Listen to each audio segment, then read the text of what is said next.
श्री स्वामी समर्थ. मी तुम्हा सगळ्यांचे आपल्या चॅनलवर स्वागत करते. आज गुरुवार मी स्वामींची पंचोपचार पूजा करते आणि सगळ्या देवी देवतांची पण पूजा करते. चला तर बघूया मग मी आज श्री स्वामी समर्थ महाराजांची पंचोपचार पूजा कशी केली आहे. तुम्हा सगळ्यांचे स्वागत आहे आपल्या चॅनलवर. आज आपण आता चातुर्मास सुरू आहे तर आपण गोपद्म पण रांगोळी काढली आहे. चला तर आपण सर्वप्रथम माझ्या गार्डनमधले गोकुर्णीची खूप सारे फुलं निघतात ते फुलं घेऊन आली आहे मी.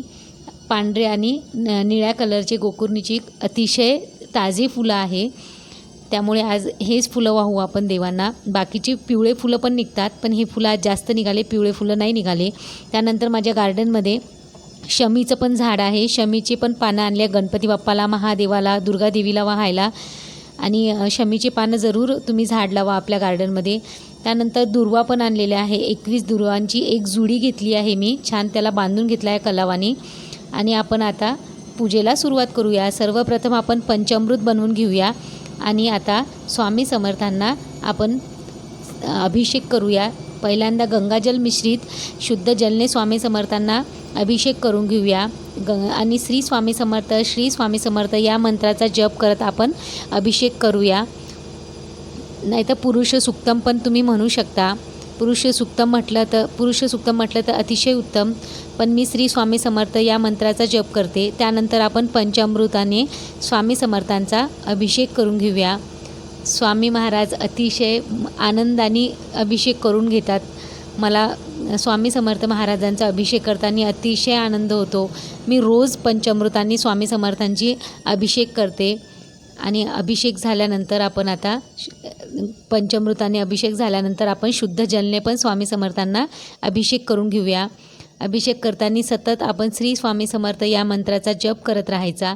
आणि हे चरणामृत जे तयार होतात ते आपण घरातील सगळ्यांनी पिऊन घ्यायचं थोडं थोडं. त्यानंतर स्वामींना आपण तुपाच्या दिव्याने ओवाळून घेऊया. आणि आता छान स्वच्छ कपड्यांनी पुसून घेऊया. आणि आता स्वामींना आपण अष्टगंध लावूया. अष्टगंधासाठी मी केसर पाण्यामध्ये भिजवते आणि ते असं चंदनाने उगाळून त्याचं मी अष्टगंध बनवते स्वामींसाठी. असं मी केमिकलचं अष्टगंध नाही यूज करत. आणि हे आता आपण चांदीच्या डब्बीमध्ये काढून घेऊया. आणि हा आता अष्टगंध आपण स्वामींना लावून घेऊया. त्या अगोदर आपण स्वामींना त्यांचं अतिशय आवडीचं हिना अत्तर लावून घेऊया. हिना अत्तर लावून घेतलं स्वामींना की आपण आता स्वामींना अष्टगंध पण लावून घेऊया. अष्टगंध स्वामी महाराज अतिशय आनंदाने लावून घेतात माझ्याकडनं. मला खूप आनंद होतो मी केमिकलचं नाही यूज करत, मी घरीच बनवते. आणि त्यानंतर अष्टगंध लावून झालं की स्वामींना आपण आपल्या जागेवर विराजमान करूया. आणि सगळ्या स्त्री देवांना आपण केशर मिश्रित जलमध्ये हळद टाकून सगळ्या देवींना आपण हळद लावून घेऊया. हळद ओली करून लावून घेऊया. आणि पुरुष देवतांना अष्टगंध लावून घेऊया.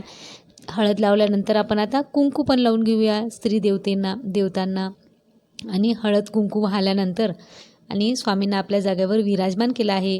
आता सर्वप्रथम आपण गणपती बाप्पाला आपण जे आणलेलं आहे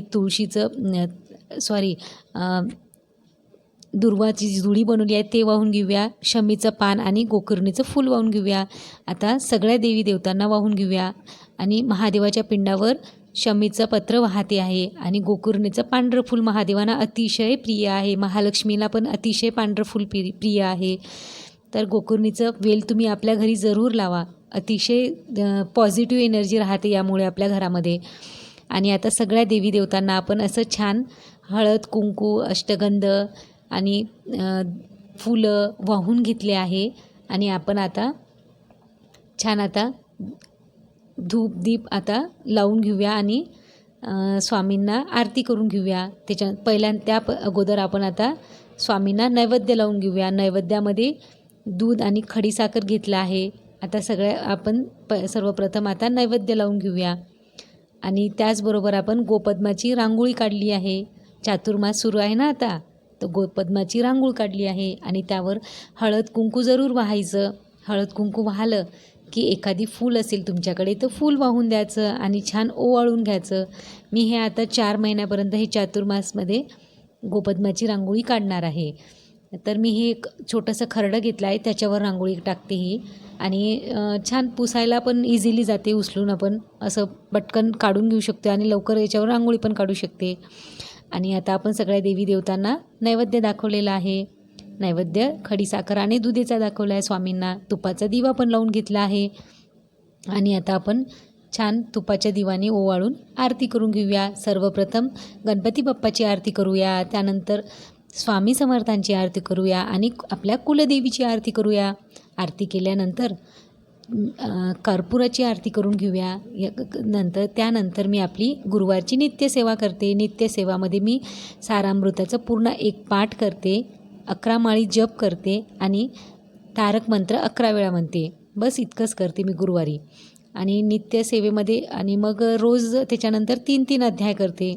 आणि गुरुवारी हे इतकी सेवा करते मी. बस स्वामी समर्थ महाराजांनी माझ्याकडनं इतकंही करून घेतलं तरी माझं भाग्य मोठं समजते मी, की स्वामी समर्थ माझ्याकडून ही पूजा करून घेतात.